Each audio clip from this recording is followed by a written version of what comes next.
అర్థం చేసుకోకుండా నిందించే ప్రతి ఒక్కరికి సమాధానం చెప్పవలసిన అవసరం లేదు. అర్థంలేని మాటలకు బాధపడకూడదని నీ మనసుకు చెప్పుకుంటే చాలు. కష్టాలు జీవితంలో అతిథులు మాత్రమే. వాటికి ఆతిథ్యం ఇవ్వకు. స్థిర నివాసం కల్పించకు. నీ ధైర్యాన్ని చూసి అవే వెళ్ళిపోతాయి. నీ విజయాన్ని నిర్ణయించేది గొప్ప గొప్ప కలలు కాదు, రోజు నువ్వు చేసే చిన్న చిన్న స్థిరమైన ప్రయత్నాలే. ప్రతి ఉదయం ఒక అవకాశమే. చీకటిని చీల్చుకొని వచ్చే సూర్యుడిలా జీవితం ప్రకాశవంతంగా ఉండాలి. నాకే ఎందుకిలా అవుతుందని పదే పదే బాధపడద్దు. సామర్థ్యం ఉన్న వాళ్ళకే కాలం పరీక్ష పెడుతుంది, సోమరులకు కాదు. గతం తాలూకు బాధలు నీకు గుణపాఠమైనప్పుడు భవిష్యత్తుపై భయం ఉండదు, గతంపై పగ ఉండదు. ప్రతి పతనం ఒక మెట్టు వంటిదే. మిమ్మల్ని మీరు తెలుసుకున్న రోజు ఇతరుల మాటలు పట్టించుకోరు. అప్పటినుంచే మీ అసలైన ప్రయాణం మొదలవుతుంది. నువ్వు మారినప్పుడే నీ చుట్టూ ఉన్న ప్రపంచం మారుతుంది. నీ ఆలోచనలు అందం లేనప్పుడు నీ బ్రతుకులో ఆనందం ఉండదు. ఎదురుగా ఉన్న పని పూర్తి చేయటం వర్తమానంలోని ధర్మం. జీవితానికి అర్థం సమయం. జీవితాన్ని పొంది ప్రేమించేవారు సోమర్తనంతో సమయంను పోగొట్టుకోకూడదు. ఏడుస్తూ కూర్చుంటే కన్నీళ్లు కరిగిపోతాయి, కాలం కదిలిపోతుంది, కష్టం మిగిలిపోతుంది. ఏడుపుని గుండెల్లో దాచిపెట్టు. అందుకే గెలుపు కోసం పరిగెట్టు. అలుపు లేకుండా ప్రయత్నించు.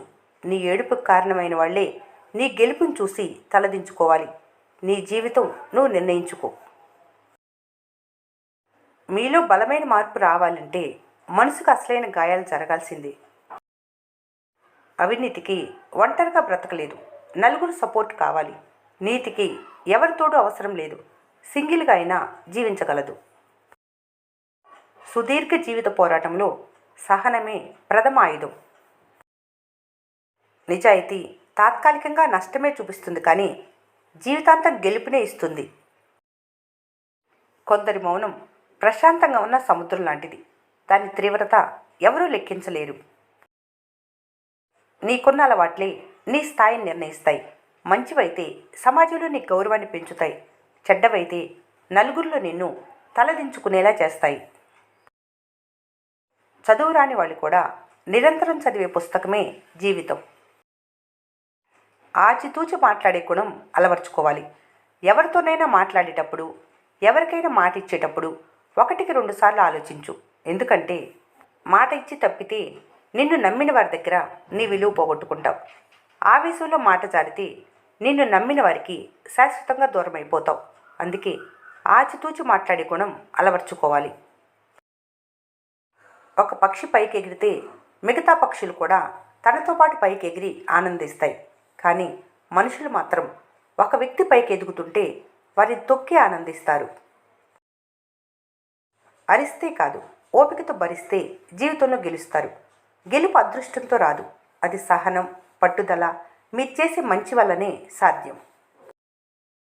నీ దగ్గరున్న డబ్బును చూసి నీకిచ్చే విలువ కంటే నీ సంస్కారాన్ని చూసి నీకిచ్చే విలువ చాలా విలువైనది. ఇష్టాలు అదుపులో లేకపోతే కష్టాలు తప్పవు. సాధారణంగా జీవించు, గొప్పగా ఆలోచించు. అదే నీ జీవితానికి విలువను తెచ్చిపెడుతుంది. మనసు పరిగెత్తే దారిలో దేహం పరిగెత్తాలనుకుంటుంది. ఆత్మ మాత్రం నిశ్శబ్దంగా చూస్తుంది. చేసిన కర్మలే ఆ నిశ్శబ్దానికి మాటలవుతాయి. దేవుడు వాటికి అర్థాన్ని ఇస్తాడు. కాస్త సహనంగా ఉండు. కొన్ని మంచి విషయాలు జరగటానికి కాస్త సమయం పడుతుంది, అంతే. నీకొక పని ప్రశాంతత కలిగించిందంటే అది చేస్తే నువ్వు బాగుపడతావని అర్థం. జీవితం ఎంత నాశనమైనా కొత్త పునాదులతో గొప్ప సామ్రాజ్యం నిర్మించుకునే అవకాశం ఎప్పుడూ ఉంటుంది. అనుమానం అనే అగ్గిపుల్ల బంధమనే బృందావనాన్ని బూడిద చేస్తుంది. డబ్బు సంపాదించడం గుండె సూత్తో నేలం తవ్వటం లాంటిది. చాలా కష్టమైన పని. ఖర్చు పెట్టడం ఊదిన బెలూన్ను గుండె సూత్తో పగలగొట్టడం లాంటిదే. చాలా సులభం. కష్టం రానంత వరకు అదృష్టం అంటారు. అదే కష్టాన్ని దాటితే దాన్నే సామర్థ్యం అంటారు. మనిషిలో వచ్చే మార్పులు మంచాన పడితే కానీ అర్థం కావు. నమ్మకం నీ మీద నీకు ఉంటే అది నీ బలం. ఇతరుల మీద ఉంటే అది నీ బలహీనత. తెలివైన వ్యక్తిగా మారాలంటే ఇలా చేయాలి. త్వరగా లేవాలి, నిదానంగా మాట్లాడాలి, మర్యాదగా వినాలి, చురుగ్గా ఆలోచించాలి, శాంతంగా పనిచేయాలి, నిజాయితీగా సంపాదించాలి, నిరంతరం పొదుపు చేయాలి, తెలివిగా ఖర్చు చేయాలి, సంతోషంగా జీవించాలి. మనసులో భారం తగ్గాలంటే ఆ భారాన్ని పంచుకునే వాళ్ళు మీ జీవితంలో ఉండాలి. నిజమైన శక్తి అనేది ఇతరులను శాసించటంలో కాదు, నిన్ను నువ్వు నియంత్రించుకోవటంలోనే ఉంటుంది. జీవితం చాలా కష్టమైన పరీక్ష. దానిలో చాలామంది విఫలం చెందడానికి కారణం ప్రతి ఒక్కరి ప్రశ్నపత్రం వేరేని గ్రహించకపోవటమే. ప్రపంచం నీకు అసాధ్యమని చెప్పిన ప్రతిసారి నువ్వు గమ్యానికి చేరువవుతున్నావని గుర్తుంచుకోవాలి. పక్షులు రోజుకో చెట్టుపై వాళ్తాయి. ఏ చెట్టుపై వాలితే అదే దాని నివాసం అనుకుంటే పొరపాటే. ఇదే మనుషులకి వర్తిస్తుంది. మీ పని మీరు చేసుకుంటూ ఉన్నా మిమ్మల్ని బాధించేవాళ్ళు, విమర్శించేవారు ఉంటారు. కానీ ఆటలో గోల చేసేది ప్రేక్షకులే కానీ ఆటగాళ్ళు కాదు. పొందటంలో ఉన్న ఆనందం కన్నా కోల్పోవటంలో ఉన్న బాధ ఎక్కువ అంటారు. కానీ కొన్ని కోల్పోవటంలో కూడా చాలా ఆనందం ఉంటుంది. చెడు స్నేహితులను, చెడు మనుషులకు దూరం అవ్వటం, చెడు ఆలోచనలను ఇవన్నీ కోల్పోతే ఆనందమే కదా. డబ్బు జీవితంలో ఎందుకంత ముఖ్యమంటే తాను ఎంత సంపాదించినా తాను లేనినాడు తన వాళ్ళకు ఉపయోగపడుతుందనే ఆలోచనతోనే తాను కష్టపడి డబ్బు సంపాదిస్తుంటాడు. అందరంటారు పోయేటప్పుడు ఏం పట్టుకుపోతావని.